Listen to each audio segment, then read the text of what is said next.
Hey, Indie Filmmakers, I'm Nick Bodmer. I'm Griffin Hammond, and on this week's episode, we go behind the scenes on my latest documentary and share our video editing tricks. We'll also talk about one of the problems with shooting films in 24 frames per second and answer your questions. So, Nick, today I want to share the tricks that we've learned over the years in editing. You and I both use the same editing software right now. Final Cut Pro 10. Do you remember the first editing software that we edited on together? That would be Pinnacle Studio DV, I believe. Yeah. And so the funny thing about Studio DV was, it had all the things you would expect in most video editing, all the effects and stuff. But it was probably only $100, and it could only do one video layer, like one video track. A lot of cutting. So we were doing a lot of weddings at the time, and what it meant was that if we wanted to sync our two shots, like our close-up camera and our wide shot, we would have to make these cuts without putting the two layers on top of each other. So we just have to remember the math. Like, this shot starts 4 minutes, 28 seconds, and 2 frames after that shot. So therefore, every cut, we'd set like an end point. We basically had spreadsheets on paper to help us figure out how to cut things. That was not the easiest way in the world to edit. But it's like, that's the fun of filmmaking, I think, is figuring out the stuff you have, making it work.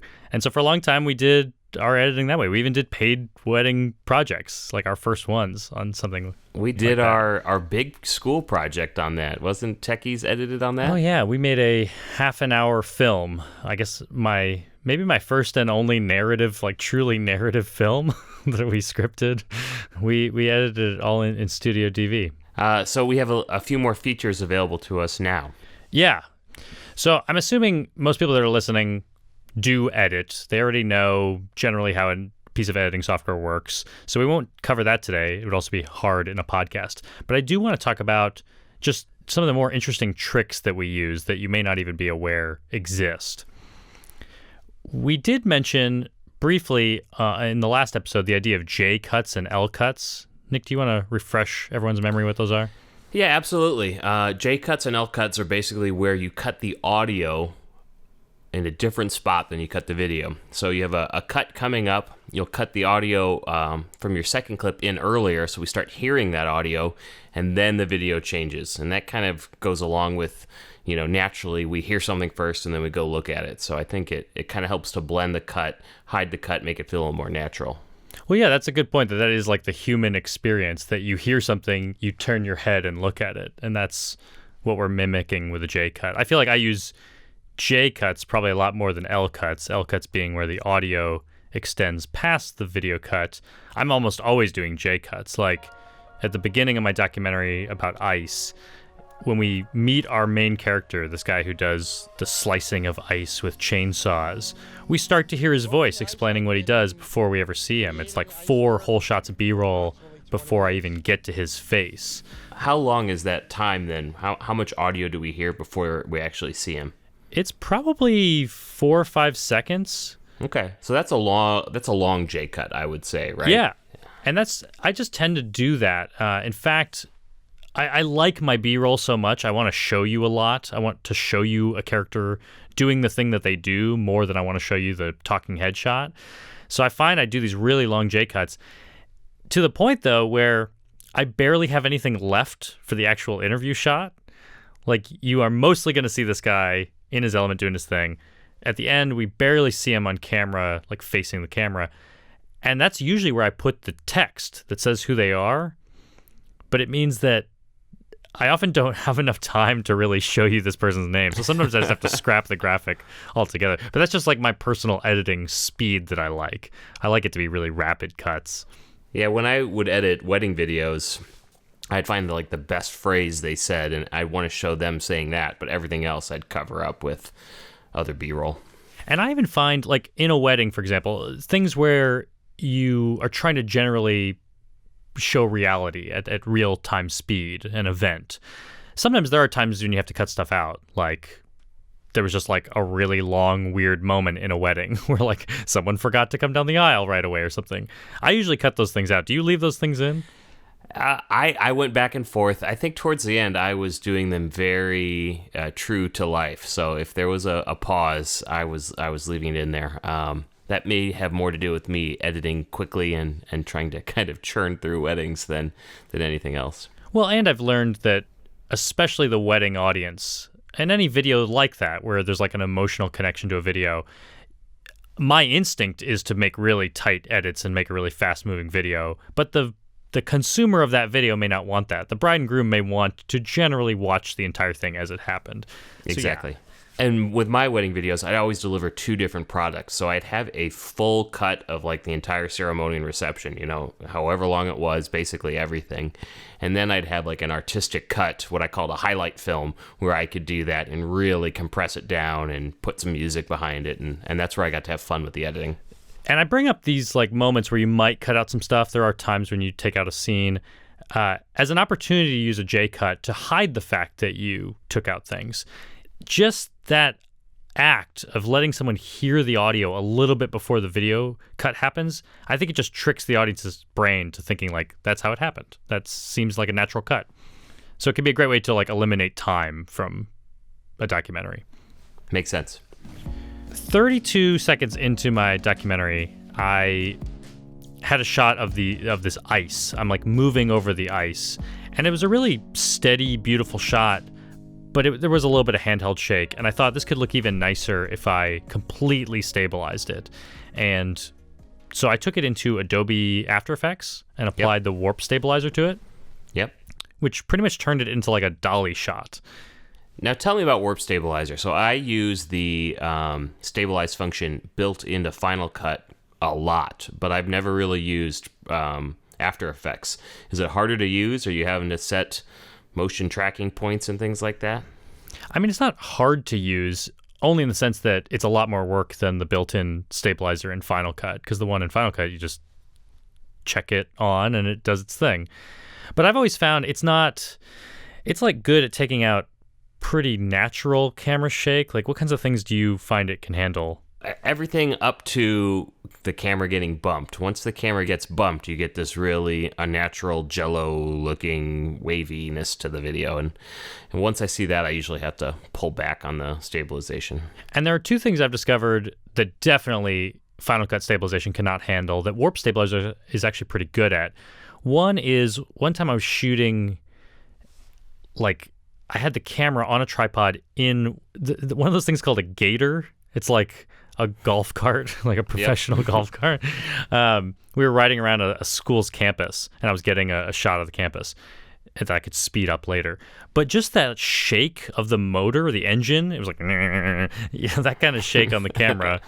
That's just too intense for stabilizer to handle. Like, that's not camera shake. That's like vibration. But Warp Stabilizer is designed to make things look like they're not moving at all. And you can kind of mess around with some settings, determine like whether or not you want it to look kind of natural or you want it to look like no motion at all. And it can take that out. And it can also take out hyperlapsing. Like if I'm moving the camera between time-lapse shots, there's clearly going to be a lot of movement. I mean, that's just an unnatural amount of movement going from one photo to another photo, handheld, photo. But Warp Stabilizer can do a really nice job with that kind of thing. That's awesome. But what it means is that I have to export like an MOV out of Final Cut, bring it into Adobe After Effects, make a new composition, apply the Warp Stabilizer, render that out as a video, then bring that back into... So there's an advantage to working in Premiere. I think that's all integrated, right? You can jump out and into After Effects without having to export and re-import. Yeah, a huge reason to use Premiere instead is the round-tripping ability that you can move easily between the software. But actually in Premiere, I think that Warp Stabilizer is even an effect you can use right in Premiere. You don't even have to leave. So another thing I've done in the documentary is a lot of the audio early on in the film is there's just like refrigerator noise going on in the background of this ice-making facility. And so being able to hear the sounds of like chipping into the ice and cutting the ice, it was just muddied up with all this background noise. So I actually used some fake audio for that. In some cases, I'm pulling my own audio that I've recorded maybe in a better environment and replacing it over the real audio. But in some cases, I'm also using audio libraries and pulling out sounds from there. Oh, that's interesting. I've watched the documentary a couple times now. I do not think I noticed anything that seemed unnatural. So, well done. I did not know that.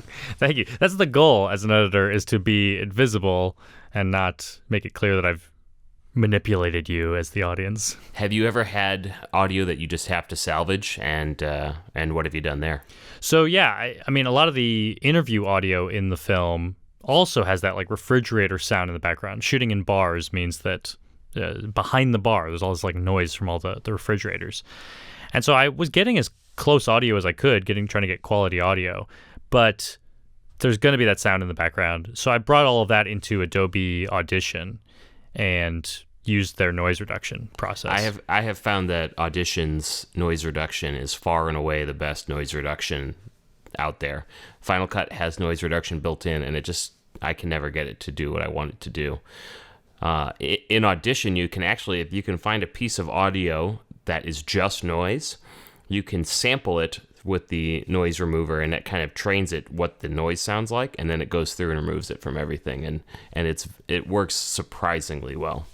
Well, yeah, it's another good reason to record room tone, what's called room tone, just the empty noise in the background, because the better source you have for that, for capturing that noise print, the better result you're going to get. With certain kinds of noise, I've also had luck just using an equalizer. If there's some really low-end rumble or something to the room, you can just drop a 10-band equalizer on the audio track and drop out everything below 100 hertz or something. And sometimes that helps quite a bit too. Well, and we used to use noise reduction all the time in our early like amateur productions, because of course our audio was distant and noisy. And it can be a nice fix for bad audio if you're not capturing good audio. But the thing to remember is that you're always removing sound when you remove noise. Yeah. You capture that noise print, it tries to remove the noise, but it's going to take some of the voice away too. Yep, always better to capture better audio if you can. And that usually, again, means getting those mics as close to what you want to hear as possible, so the background noise is minimized. I will say that another good reason to have room tone is just accepting the fact that there's never silence in a video, really, or at least not in the videos I make. Like, silence can be jarring. To go from hearing someone talking, hearing the sound effects, hearing the slight amount of noise in the background. I mean, even right now, we're recording in rooms. I think the room I'm recording in is a pretty dead room. Hopefully you're not getting much reverb. But your average room, you can hear the space. You're hearing the reverb around you. So anytime I'm cutting someone's audio in an interview, I may be cutting out an or something, but I can't just go completely to silence, because the audience will be like, well, you just made a big cut. So you layer some of that room audio underneath so it sounds natural. Yeah, and that could be the best way for me to get rid of ums or breaths that I don't want, or just trying to create a new sentence. I mean, a lot of times you're combining people's sentences and trying to make something new that's more efficient than what they said originally. What else do you like to do to your interview audio to make it sound better? I have some tricks I use. I'm curious what yours are. Well, I almost always add a compressor, which is something we also do on the podcast. That just takes the audio and it raises especially the lowest parts. It kind of makes you could probably describe it better than me. You have a degree in this, don't you, Nick?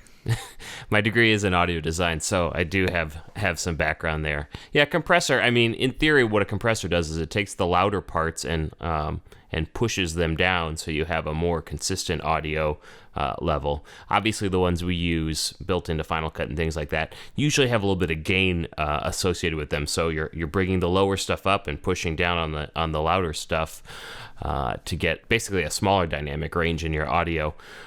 I also use limiters a lot. A limiter is very similar to a compressor, whereas a compressor is going to just, if it's over a certain limit, it's going to take it down by a ratio. A limiter has a hard stop, so that if you say always stay below -3, it won't ever allow it. Whereas a compressor is just going to push down a little harder on the louder parts, but not necessarily stop them from going over any specific amount.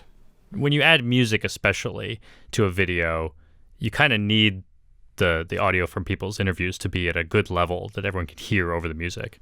Yeah, and I think especially with a lot of the videos we produce are ending up on YouTube and things like that, a smaller dynamic range makes more sense. You know, if you're doing something that's going to go in a Dolby theater, you've got more dynamic range to work with, but not for this type of material. Well, yeah, and when people are listening to our podcast on the train with a lot of background noise, like, hopefully they can hear us, okay? Yeah, absolutely. So I mentioned like cutting up interviews. I'm obviously shortening the raw material that I have from people. I'm filming them for 10 minutes or 30 minutes, and then I'm only using 30 seconds of them in a video. So I'm making a lot of cuts. I'm combining sentences and edits. And one of the things I find, I don't know if this was something you guys did in school, was just if I cut on consonants, it seems like it's so much easier. If I find like the C sound, like the K in one sentence, and combine that with the same sound in another sentence, I can make that cut, and without even a crossfade, it sounds natural. That makes sense. Those consonant sounds are very unique sounds in the waveform, and I'm not surprised blending those together sounds a little better than trying to do it on a softer sound. And so one of my tricks too is, especially for like scripted stuff, if I know someone has a sentence on camera, a lot of times I'll have them, maybe they can't remember 2 whole sentences in a row, but if they can remember one sentence and then the first part of the second sentence, we were talking about J and L cuts, I can make that edit not right between the sentences, but one word into the sentence. And I can just find like the consonant sound to match up the 2 takes. It's probably another situation where the viewer's brain tricks them a little bit more, right? I mean, I think generally viewers want to be immersed in the film. They want to forget the editing is happening. And I think if you can place edits in kind of these not likely places, it tricks them pretty easily. About a minute into my documentary, I have a time-lapse shot of the Flatiron Building in New York. And when I shoot time-lapses, I shoot with the whole sensor. I shoot in 4:3. Okay. So like the photo, the photo framing on the camera is different than the widescreen 16:9. So just to be clear, with time-lapse, you're just using the intervalometer on the camera and using it like a photo camera, taking a bunch of photos that you stitch into video later? Yeah, I'm taking a photo every second, using the full size of the sensor, doing it in photo mode. And the benefit of that is that you can get a little bit more, like you're getting a taller resolution than you would for video. So I'm seeing more. It's actually a wider shot in 4:3. But one of the problems with this is that some subjects, like the Flatiron Building, just look great in 4:3. Like I shoot the time lapse and I'm like, I frame it with that framing and it just looks lovely. And then I export it in 4:3 and I throw it on Instagram and it looks really cool. And then when I go to add it to my film, I'm like, oh, this actually looked better in 4:3 than in 16:9. Like now I'm cropping it. Because you're having to crop it. Yeah. I mean, it's nice because I'm shooting like high resolution photos, so I can do some interesting things, some digital zooms, and I don't lose fidelity there. But sometimes I hate the framing of it in 16:9. So I actually went out and I found a plugin for Final Cut. I do this a lot when I have a problem in Final Cut. I'll just find a plugin, install it.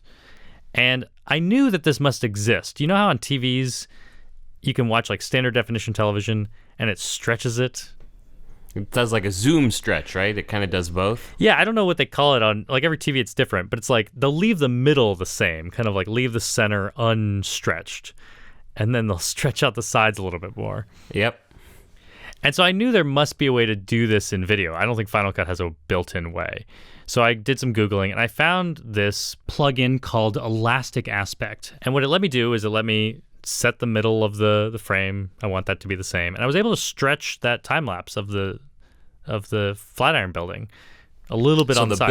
The building itself does not get stretched. It remains the correct proportions, and it kind of stretched the outsides of the frame in order to fill that whole 16:9. And normally this sounds like sacrilege, right? Like you would not want to stretch your video out. But I was already shooting in the 7 to 14 millimeter, which is a really like fisheye lens on Panasonic. Yep. So the lens is already distorting the world in weird ways. Everything's kind of shaped funny around the edges. So actually when I did that stretch, it didn't look out of place. It just No, again, something I didn't notice at all when I watched, so it obviously worked. So another thing that I'm hoping you did not notice is near the end of the film, I have a jib shot of this bar called Saxon and Parole, and the sky in that shot is not really the sky that was there. You liar. This is a documentary. You're supposed to be telling me truth. I'm presenting truthful stories, but being artistically creative. Is that okay? I guess it has to be, doesn't it? I do think so. You had a real jib on site. You're saying it's not just okay. Real jib, real shot. It's just that like this happens all the time when you shoot outside. It was just a cloudy day, a perfectly white sky, blown out. Doesn't look like anything above the restaurant. So what I did was I used the Luma Keyer effect in Final Cut 10, which is kind of like green screening, the same way that chroma key would take out all the green. Luma Keyer just takes out everything that's bright. You can kind of set the threshold on it. So I just told it to take out the brightest area of the sky. I even used a little matte tool as well. I often use these in tandem so that I'm only affecting one part of the image, one corner of the frame. Take out all that white, and then I just took another shot I had of the sky and put it underneath. And it looks normal. Yeah, definitely did not notice that when I watched, so it clearly worked. So just so I understand, you're combining two effects. It's a Luma Keyer and a matte effect. Yeah. The matte lets you just focus the Luma key in only the area you care about, so if there's a blown out highlight on the window or something, you're not affecting that and screwing up the shot. Is that right? Yeah. I feel like it is my go-to trick for all sorts of things, because it may not become immediately apparent to you, but really there's a lot of times when pulling out the brightest color or the brightest white can be really helpful. Like if you've downloaded an image of a product, a lot of times they're shot on a white background or something. Suddenly you throw a Luma Keyer on there and you've erased the background. Oh, yeah. And I've even found myself doing it for other things, kind of like taking out the shot. Like I'll combine two exposures of a shot. Like maybe some things were blown out in the shot, and maybe you shot a second version of it at a lower exposure. You could use the Luma Keyer to erase the overblown stuff and replace it with the slightly better exposed parts. It's basically doing HDR. Yeah, like high dynamic range video, but... That's cool. Or if you're a photographer, it's called bracketing, to shoot two different exposures. I actually did that in the interview with Blake in the film. This is the guy who is... Well, they're all carving ice in the film, but this guy has frozen like a small ice block in his freezer at this place called The Grain. Yep. And a lot of the shots are in his bar, I think, are really beautiful, and it's not even my own lighting. I did a little bit of my own lighting. I had like one light on him during the interview, but he had a light on his bar pointing at the ice, and it just looked so beautiful, but that was all just him doing that. No, you see, Griffin, you got to take credit for all that. I like to use the light that's in the room. I like to find the good light. Did you or did you not touch that light and move it? I don't think I moved it, no. Oh. I think he was already... I'm trying to help you out here, and you're not working with me. I did the interview with him in front of his ice because I decided, oh, well, this thing looks beautiful. Let me put him there. And I shot the whole thing at one exposure, and it looked good. At the end, though, I noticed the ice was completely blown out because even though I've lit him, he has his own light on the ice, and it's just a white nothing. Like it's just a block of nothing. So I exposed down the camera and got a little bit extra shot just with the ice in the same place, a little bit lower exposed. Camera's locked down, so nothing is changing, right? Yeah. Then I can replace the ice, the bad ice, with the good ice, the one that's a little bit better exposed. Are there any things that you do, Nick, in the editing that you... Probably my quick and easiest tip is when I'm editing to music, and I know already you're going to disagree with me, but you're a little more artistic than I am. I think I'm more of a kind of a technical editor. I will take my audio track, my music track, and I will drop markers on all the kind of main beats. So I'll listen through the whole thing and just put markers, and that allows me to quickly and easily cut right on the beat.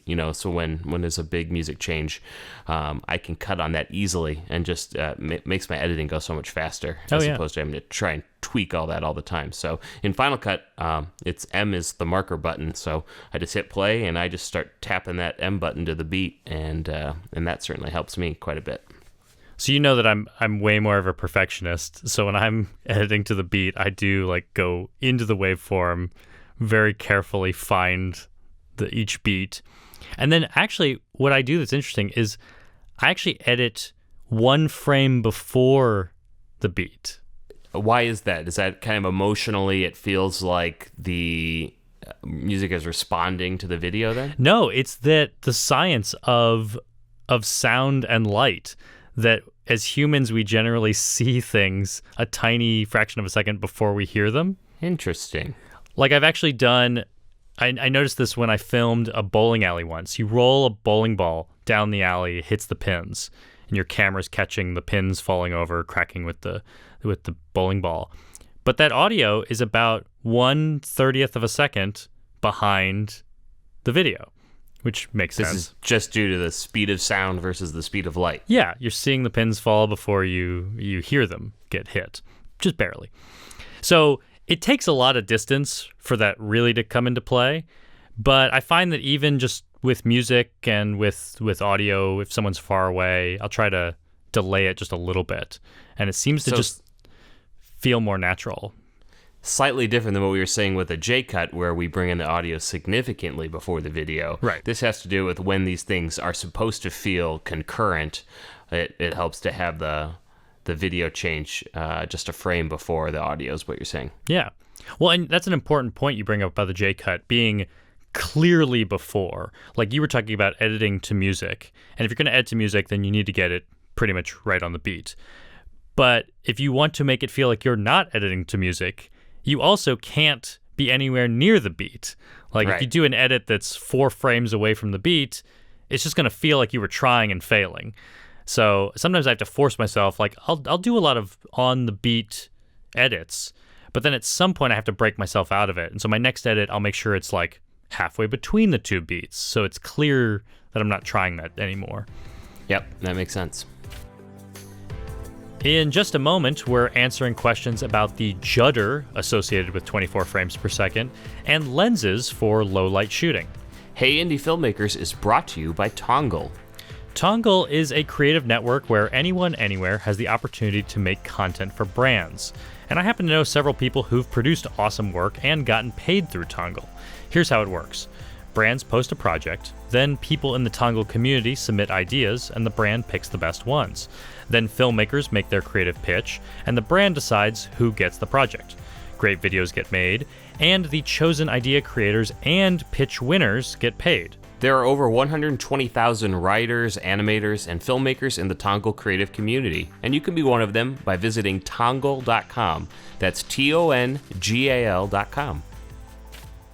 All right, our first question today comes from my good friend Adam Ron, who asks, Griff, are you guys answering listener questions each show? And the answer is yes. And yes, we are, Adam. Congratulations. All right, so our first real question today is actually one that I get so often. I'll just paraphrase this question.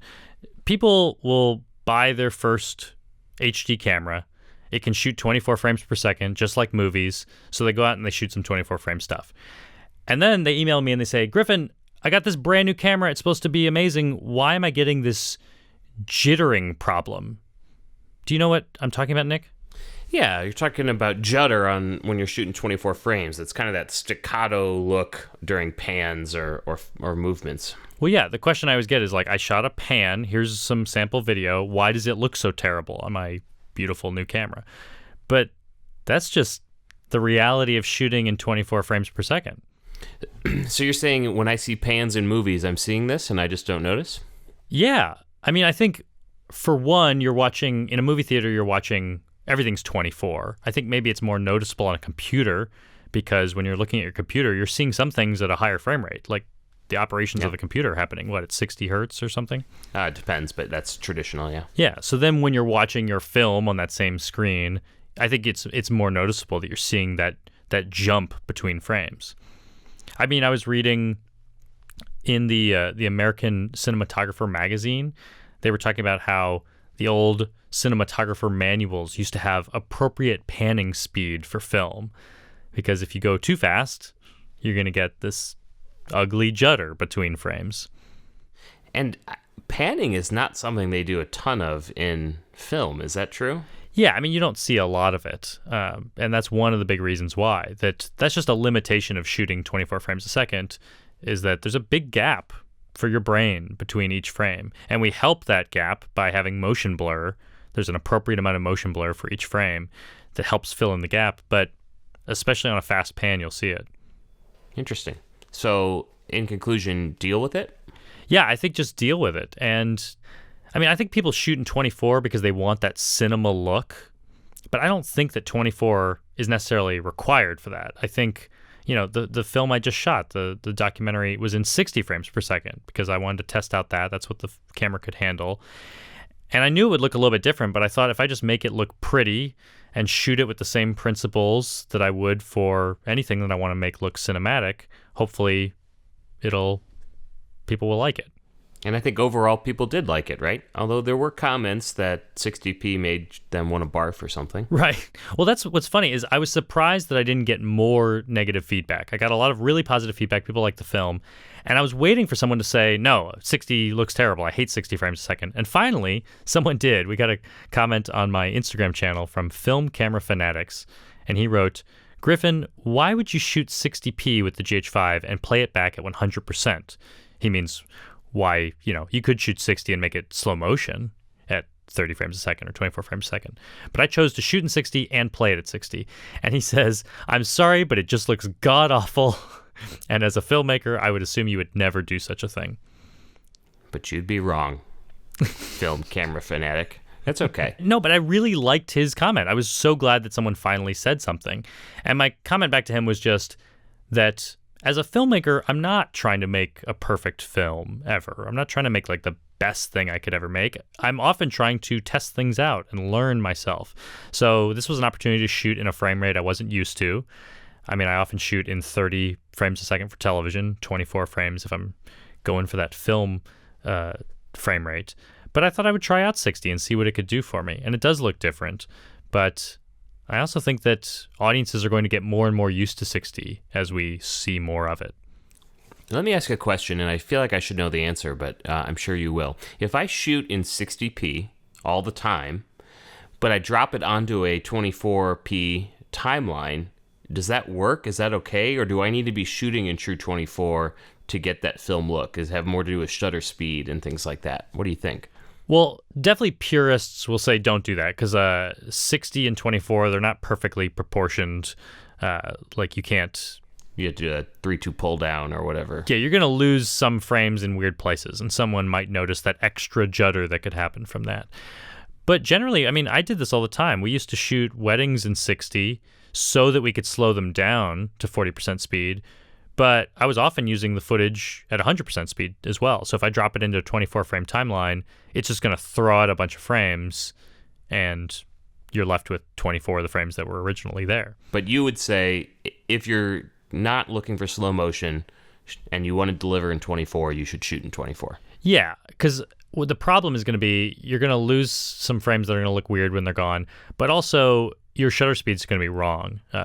Presumably, if you were following the 180-degree rule of using a shutter that's half as long as your frame rate, if you're shooting in 60 frames a second, your shutter speed is going to be 1/120th of a second. And if you drop all those frames out and play it back at 24, now your shutter speed is way faster than it should have been for 24. And if you're doing a lot of pans, you're going to see that judder even more pronounced when you have a faster shutter speed. Because you have less motion blur. Right. Now, that is one reason I liked shooting in 60 was because I had less motion blur per frame and there were more frames. I could do things like a jib shot or a pan shot. And because there's all these extra frames in the middle, I'm not getting any judder. Like that was one thing that was kind of cool about shooting in 60 was I could do a pretty quick pan and it just looks smooth. Interesting. Okay. So each have their place. Right. So yeah, there's definitely a place for 24 and for 60. But if you're complaining about judder in 24, maybe you just need to up your frame rate. Try shooting 30, try shooting 60. Maybe you'll like it more. I don't think we need to necessarily be tethered to the idea that one frame rate is more filmic, more cinematic than another. All right, we have an email from Matt. He recently picked up a G85. He's on a tight budget. He's going to be doing documentary work, but generally end up having to use available light. And I'm wondering what the best lens for that kind of work could be. I know you have the 12 to 35 millimeter, but I'm concerned that might not be suitable for low light. So yeah, Matt mentions the 12 to 35 millimeter lens. That is a lens that I shot almost all of Sriracha on. Yeah. We shot every interview on that lens. It's an f2.8 lens, which if you compare that to an f4 lens, it's twice as much light. But it's not as much as like a prime lens. So if you really want low light performance, you probably need a prime lens that goes even farther into that has an even lower f-stop. We would say a faster lens. Right, faster glass. I usually look for a lens that's f1.8 or faster, so like an f1.8, f1.4, something like that. I think the primes in the f1.8 range are usually not too pricey. I think there's some of the best lenses for people on a budget, so I would look at those.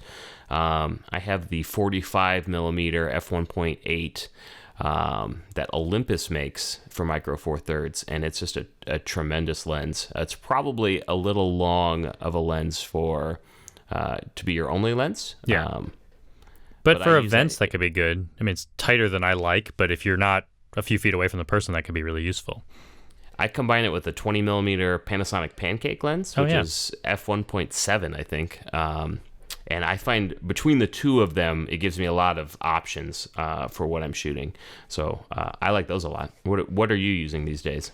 Well, I'm using slightly more expensive lenses. I mean, Panasonic gave me a bunch of their lenses to use. So I really like the 12 millimeter. It's an f1.4 lens.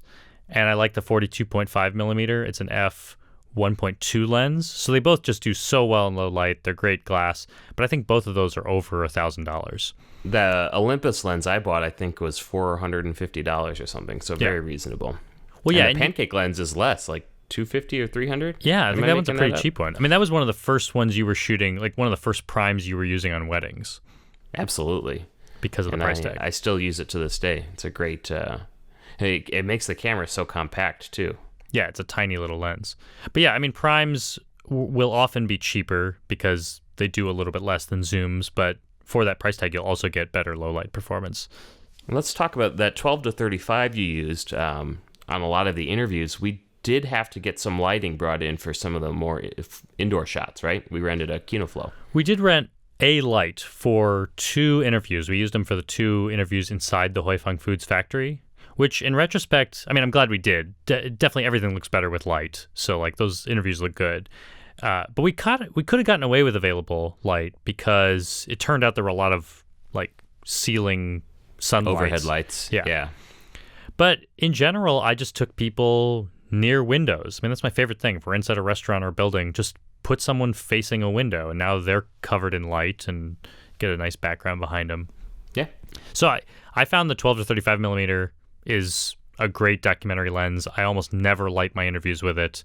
And as long as I'm not putting people in a dark room, then I'm going to get good results. I saw an article about this lens that, oh gosh, who was it? NASA uses it for astrophotography, and I think Kubrick used it for some candlelight theme scene. So we can always look at those. You can rent it, I think. Yeah. Well, so I've long used the 12 to 35 millimeter Panasonic. People really like that one. People also recommend the 35 to 100 millimeter, also an f2.8 lens. That's a lens I don't actually use that much, just the focal length I don't need.